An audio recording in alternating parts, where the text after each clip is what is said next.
Group 1 పరీక్ష నిర్వహణలో రేవంత్ సర్కారు విఫలమైందని బీఆర్ఎస్వీ మండిపడింది. ఇందుకు బాధ్యత వహిస్తూ సీఎం రేవంత్ రెడ్డి పదవికి రాజీనామా చేయాలని డిమాండ్ చేసింది. ఉస్మానియా యూనివర్సిటీ మెయిన్ లైబ్రరీ వద్ద నిరుద్యోగులతో కలిసి బీఆర్ఎస్వీ శాంతియుత నిరసనకు దిగింది. అయినా పోలీసులు విద్యార్థుల పట్ల అనుచితంగా ప్రవర్తించారు. శాంతియుతంగా నిరసన చేస్తున్నటువంటి వారిని బలవంతంగా అంబర్పేట పోలీస్ స్టేషన్కు తరలించారు. ప్రిలిమ్స్లో 1:50 పిలవడం ఏంటని మండిపడ్డారు.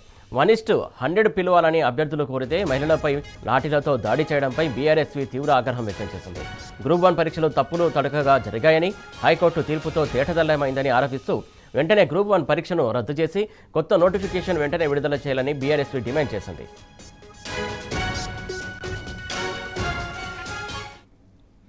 దీనికి సంబంధించి తాజా అప్డేట్స్ మా కరెస్పాండెంట్ కిరణ్ అందిస్తారు. కిరణ్, చెప్పండి. ఇప్పటికే బీఆర్ఎస్వీ నిరసనలు రాష్ట్ర వ్యాప్తంగా కొనసాగుతున్నాయి. ఈ రోజు ఉదయం నుంచి కూడా అన్ని యూనివర్సిటీల్లో రాష్ట్ర ప్రభుత్వ దిష్టిబొమ్మలతో పాటు ఇటు ఏదైతే ప్రధానంగా టీజీపీఎస్ కి సంబంధించినటువంటి దిష్టిబొమ్మలు కూడా దగ్గర చేసినటువంటి పరిస్థితి కనబడుతుంది. గ్రూప్ 1 పరీక్షకు సంబంధించినటువంటి అంశంలో గ్రూప్ 1 పరీక్షల్లో అవకతవకలు జరిగాయి. అటు పోస్టులను కూడా పూర్తి స్థాయిలో రాష్ట్ర ప్రభుత్వంతో పాటు ఇటు ఎవరైతే టీజీపీఎస్ కి సంబంధించినటువంటి వాళ్ళు కూడా అమ్ముకున్నారని పెద్ద ఎత్తున ఆరోపణలు వచ్చినటువంటి నేపథ్యంలో ఏదైతే 29 జీవోకు సంబంధించినటువంటి అంశంలో రాష్ట్ర ప్రభుత్వానికి సంబంధించి ఇప్పటికే హైకోర్టు కూడా ఆర్డర్స్ జారీ చేసింది.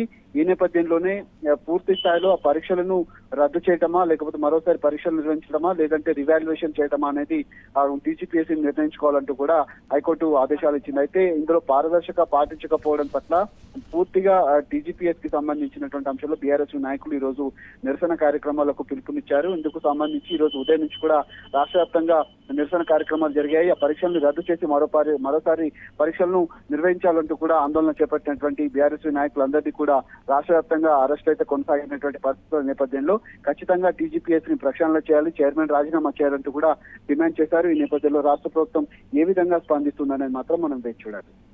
కిరణ్, ముఖ్యంగా చాలా చోట్ల శాంతియుతంగా చేసినటువంటి నిరసనకు సంబంధించి వాళ్ళను అదుపులోకి తీసుకొని పోలీస్ స్టేషన్లకు తరలించడం తెలిసింది. ఎందుకోసం శాంతియుతంగా చేస్తున్నా కూడా ఎందుకు అలాంటి చర్యలు చేపడుతున్నారు అనుకోవాలి?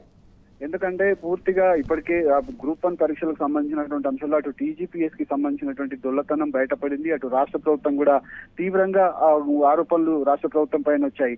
ఆ ఆరోపణల్ని బయటకు పొక్కనీయకుండా ఉన్నటువంటి చైర్మన్ కూడా కనీసం టీజీపీఎస్ ఆఫీస్ కు రావటం కావచ్చు, ఉన్నటువంటి వాటి పైన కనీసం చర్యలు మీటింగ్లు కూడా పెట్టకపోవడంతో, సమీక్షలు కూడా చేయకపోవడంతో ఈ అంశం పెద్ద ఎత్తున అటు చర్చకు వెళ్లేటువంటి అవకాశం ఉంటుంది. కాబట్టి వాళ్ళందరినీ అరెస్ట్ చేయాల్సిందంటూ రాష్ట్ర ప్రభుత్వం ఆదేశాలు ఇవ్వడంతో పోలీసులు ఎక్కడికెక్కడ పోలీసులను పెట్టి అరెస్ట్ చేసినటువంటి సందర్భాలు అయితే మనకు కనిపించాయి.